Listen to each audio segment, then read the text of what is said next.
This is an avocado, and this is the Avo Chair by Autonomous. The inspiration is clear. Keeping with the company's theme, this is a mid-tier ergonomic office chair, but with more of an emphasis on design over adjustability compared to the company's Myo and Ergo chairs. That's not to say that it isn't comfortable, but the real question is whether or not it's right for you. So let's get started. In terms of build quality, the nylon and mesh construction of the chair gives it a solid look and feel, with only two real exceptions. Weighing in at 44 pounds, it's not a super light chair, but I didn't have any difficulties moving it around my apartment. The seat itself is 21 inches wide and 21 inches deep, and mostly hollow beneath the taut mesh, which is rated to carry a 250-pound load. The front edge of the seat tapers in and curves slightly to avoid pinching the back of your knees on the hard nylon frame. There's also foam support that extends 6 inches back from the edge to further diffuse any unwanted pressure. The back support is a similar nylon frame and hollow mesh construction with a stylish plastic weave pattern on the backside. This plastic has a little give to it if you push or pull on it, but the pattern allows air to flow right through, which is nice for keeping you cool throughout the day. The Avo Chair is supported by a 5-pronged metallic base and includes some basic plastic casters, which have been fine on carpet, but that I'd probably swap out for higher quality rubber ones if I were to use the chair on hard surfaces. The other potential drawback of the Avo Chair's build quality are the armrests. The top surface is that basic plastic-coated foam that comes standard on many office chairs, which I'm fine with at this price point, but the plastic sleeves that slide up and down to provide height adjustment are a little loose and feel cheaper and softer than the other nylon components. This hasn't limited the function of the chair in any way, but it's something that stood out to me. One thing that's really nice about the Avo Chair though, is that it arrived mostly assembled and required no tools to complete. All you have to do is connect the wheels to the base, slide the chair onto the central piston, and attach the arms via threaded knobs. All in all, I think it took about 10 minutes. Once you have your Avo Chair assembled, then you can start with the ergonomic adjustments.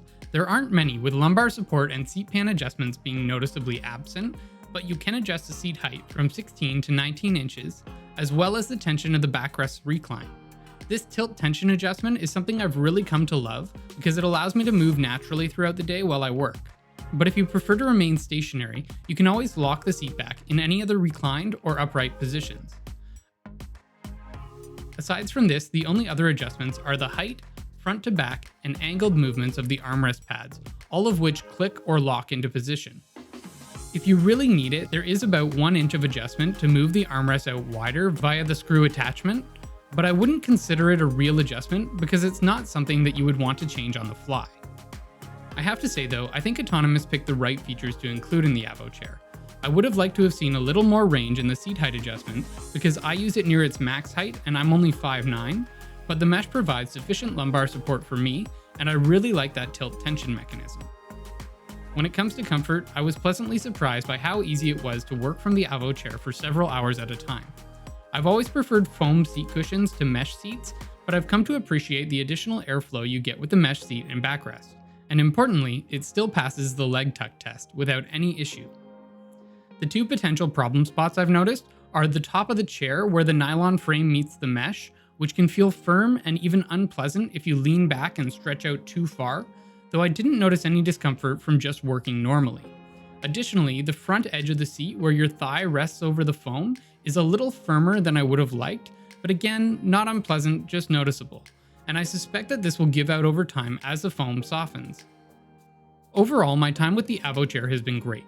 I've been comfortable working from the chair all day long, and I really like the movement and support that it provides, as well as the overall aesthetic. Obviously, how you feel about the look is going to be a personal preference, but I think that this chair would fit in just about anywhere, from a university dorm to a company boardroom, and would likely spark some conversations.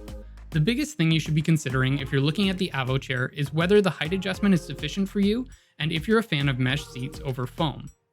Otherwise, if you've made up your mind, the Avo Chair is currently on sale for about $220 USD on Autonomous's website and comes with a 2-year warranty, but you can save an additional 10% using my personal promo code and the link that I'll leave in the description below.